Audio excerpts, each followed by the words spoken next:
Hey guys, it's Jennifer. Alright, so Part 2. a few people voting. Like here we have, like, half the country does not vote.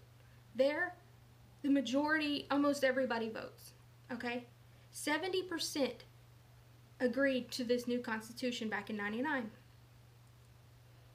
And so in this constitution, it plainly says that the resources from under the ground and if they find in the ocean, within their borders, let me just say, within their borders, belongs to the people of Venezuela.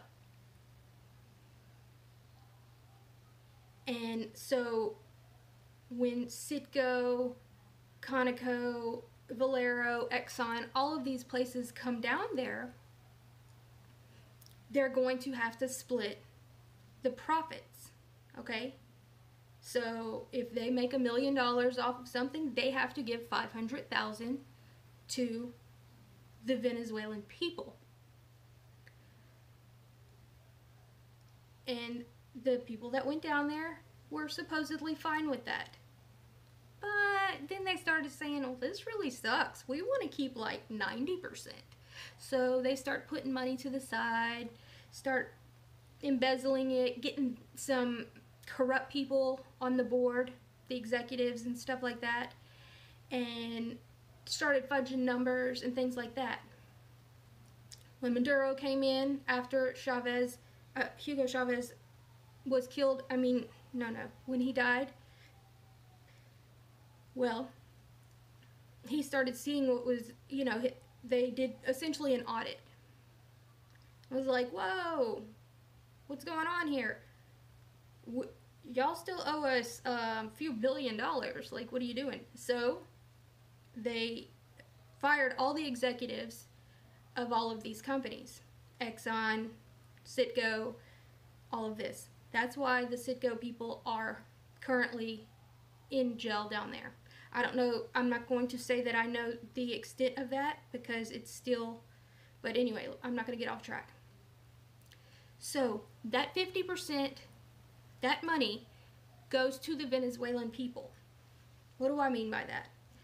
It pays their military. It pays for their health care. It pays for their roads, their government. They don't pay taxes. There's no IRS there. This isn't coming out of the pockets of other people to fund, like how here it's like our taxes go to pay for these things. No, it comes from their natural resources. And that's the part that the rich agree with that, because they want to be up here and keep everybody else down here. Essentially, like it is here. Okay? And what have they done with the money? You're probably thinking, oh, but that probably doesn't happen.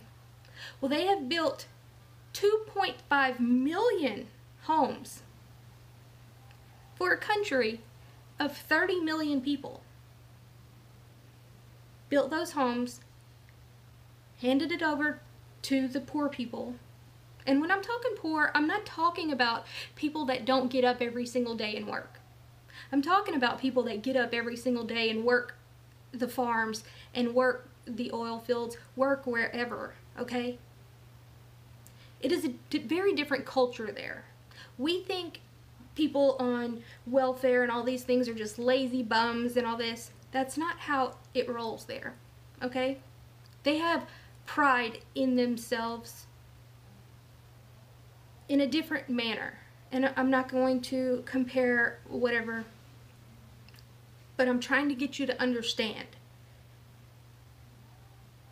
Whenever people say, oh, it's socialist, they're evil dictators, what we think of as socialist is everybody's going to have to pay 50% of taxes and give it to the lazy bums. That's exactly what we think of as Americans, United States of America, North Americans. That's what we think of. They don't want you to know the truth. They don't want you to know that technically all of the natural resources here that they get all this oil and everything could go to fund all of these things. We don't need an IRS. We wouldn't need that. They don't want you to know that because they want to stay billionaires. Essentially, every country with natural resources uses their natural resources to enrich the people. Everyone except America. Yeah, the oil and gas companies do give money to some schools, and it's like, oh, here's a couple computers, and yeah, they do those things. But not to the extent of what they could be doing. If we, the people, got the assets of the resources. They don't want you to know about that. And that's why they want to overthrow these type of governments. Just like they did with Gaddafi in the Benghazi, everything. That's what he was doing. He built the most amazing water reservoir in the desert. It was absolutely amazing. He was about to make everything gold back. Their currency was going to be gold back. Once people heard about that, like Hillary said, we came, we saw, he died. And everybody's appalled at that. So why aren't you appalled at this? We can stop this if enough of us share information like this and say, whoa, this doesn't make any sense. But nobody is. Everybody's so narcissistic that all they care about is themselves. How is this going to affect me? But it's not, who cares? And I'm not saying everybody, but the vast majority of North Americans. We've become so narcissistic that we could care less. Most people don't even know of all the civilians that are dying in all these wars. With the guise of we're going in for humanitarian aid. But you're not going to realize it until all of those flag-draped coffins arrive at Dover. That's when you'll realize it, when it's too late.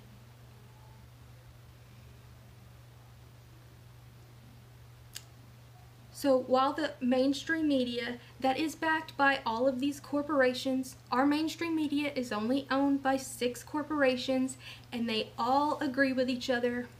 The left, the right, they are all one. They all agree, and everything they do in public is all theater.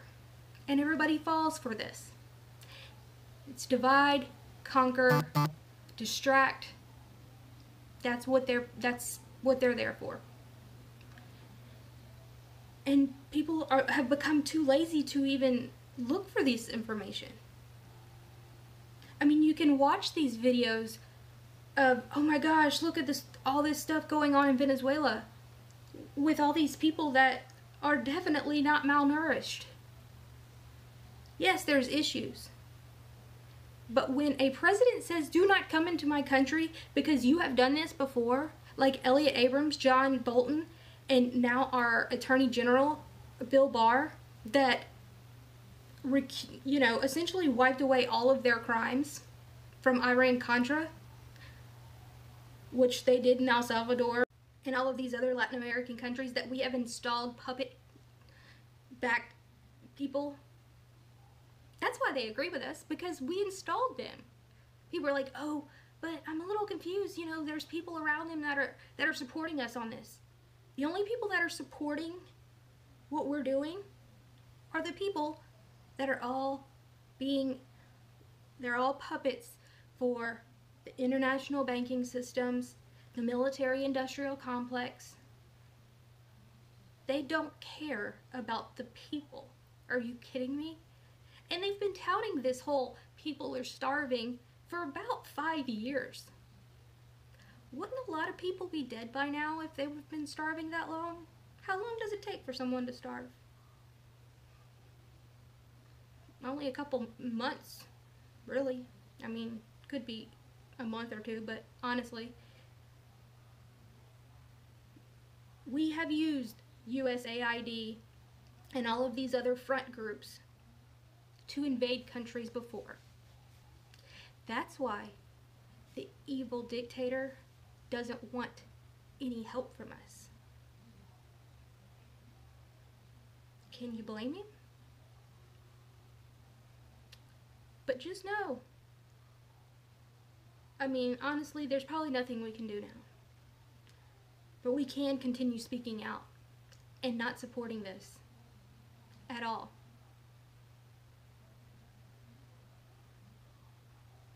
Unfortunately, most people won't.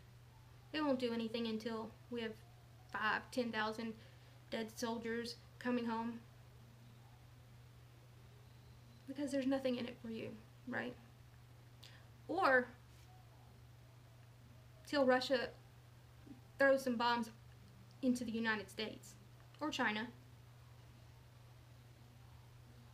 You don't think they're fed up with our nonsense?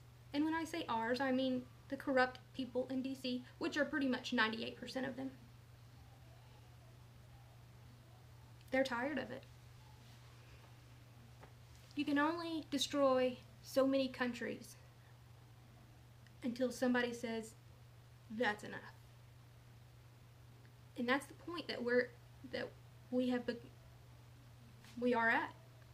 Russia and China are going to do something. So yes, this will affect you.